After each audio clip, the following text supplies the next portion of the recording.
अस्सलाम वालेकुम अहले ईमान। हज़रत मोहम्मद और इस्लाम पंडित सुंदरलाल जी की एक बेहतरीन किताब है जिसके हमने कई सारे चैप्टर्स कंप्लीट किए हैं। अब जो चैप्टर आ रहा है उसका नाम है इस्लामी शासन, रूल ऑफ इस्लाम। इसमें सुंदरलाल जी ने बिल्कुल ऑथेंटिक वे, बिल्कुल ही सरल, निहायत सरल भाषा में 1941 में सारी चीज़ों को जमा करके लिखा था। तो देखो इस्लामिक शासन के बारे में वो क्या लिखते हैं। पूरे अरब देश में मोहम्मद सल्लल्लाहु अलैहि वसल्लम के राज और उनकी ताकत में कोई हिस्सेदार न था। मतलब उनका एक छत्र राज हो चुका था। रोम और ईरान दोनों सम्राट अपने यहाँ के घरेलू झगड़ों में फंसे हुए थे। उनमें से किसी में भी अरबों की बढ़ती हुई ताकत को रोकने की हिम्मत नहीं रह गई थी। खुसरो परवेज ने मोहम्मद सल्लल्लाहु अलैहि वसल्लम के जिस खत को कुछ न समझकर फाड़ दिया था, उसका ले जाने वाला अभी मदीने लौटकर पहुंचा भी न था कि परवेज के बेटे, परवेज को परवीज भी लिखा जाता है कई जगह, देखो खुसरो परवेज और इसी को लिखा जाता है परवीज। यहां पर ज्यादा जगह परवीज ही लिखा हुआ है। परवीज के बेटे ने परवीज को मार डाला।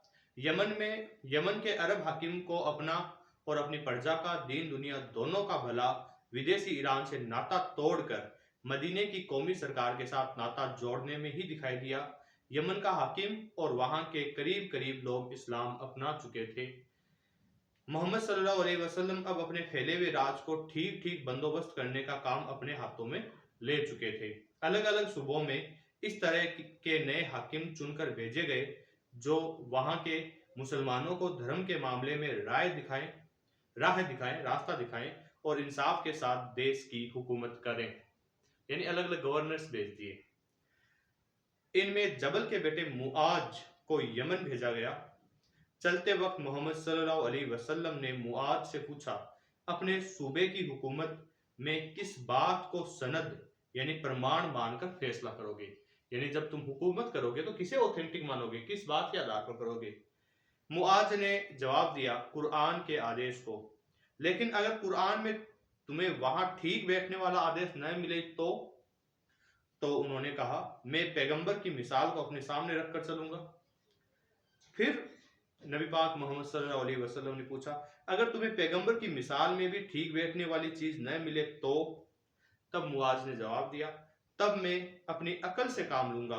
मोहम्मद सल्लल्लाहु अलैहि वसल्लम ने खुश होकर दूसरों से भी इसी तरह काम करने के लिए कहा। अली को पूरब की सरहद पर यमामा सूबे का बंदोबस्त करने के लिए भेजा गया और चलते समय मोहम्मद सल्लल्लाहु अलैहि वसल्लम ने उन्हें हिदायत दी, जब कभी कोई दो आदमी तुम्हारे पास इंसाफ के लिए आए तो बिना दोनों को अच्छी तरह सुने कभी फैसला मत करना। ये बात हमारे लिए भी है। हमारे पास भी जब दो लोग आते हैं तो हम बायस्ड होकर फैसला कर देते हैं, कई बार ज्यादा नहीं सुनते, तवज्जो नहीं देते, नहीं ऐसा नहीं करना है, हमारे नबी पाक की ये सुन्नत नहीं है। बहुत मिसालें इस बात की मिलती है कि राजा या हाकिम की हैसियत से मोहम्मद सल्लल्लाहु अलैहि वसल्लम मुसलमानों और गैर मुसलमानों में कभी किसी तरह का फर्क नहीं करते थे। यहाँ तक कि एक बार कुछ लोग उनकी इस बात से नाखुश होकर, नाराज होकर इस्लाम छोड़कर फिर से पुराने धर्म में चले गए, क्योंकि पैगंबर मोहम्मद सल्लल्लाहु अलैहि वसल्लम फैसला करते वक्त ये तो देखते नहीं थे कि ये मुसलमान है और ये गैर मुस्लिम है। उल्टा मुसलमानों के लिए तो उनका फैसला सख्त ही होता था। तो कुछ लोगों को ये उम्मीद थी कि नहीं, हम अब मुसलमान हो गए हैं तो नबी पाक हमारे पक्ष में फैसला करेंगे, जबकि इंसाफ का तकाजा भी ये नहीं है और उनसे, नबी पाक मोहम्मद सल्लल्लाहु अलैहि वसल्लम से तो ये उम्मीद कैसे की जा सकती है। तो वो लोग इस बात से नाराज हुए और वापस पुराने धर्म में चले गए। कुरान में साफ आयत है, इस तरह के लोगों के चले जाने से कोई परवाह नहीं करनी चाहिए। यहाँ संदर्भ भी दे रखा है, कुरान 4 205 15 105 15 सॉरी। चलो, इसके बाद हमारे नबी पाक का जो जीवन का आखिरी वक्त था वो कैसे बीता उसके बारे में चैप्टर दिया हुआ है, वो हम अगली किस्त में पूरा करेंगे। शुक्रिया, जय हिंद, जुड़े रहिए।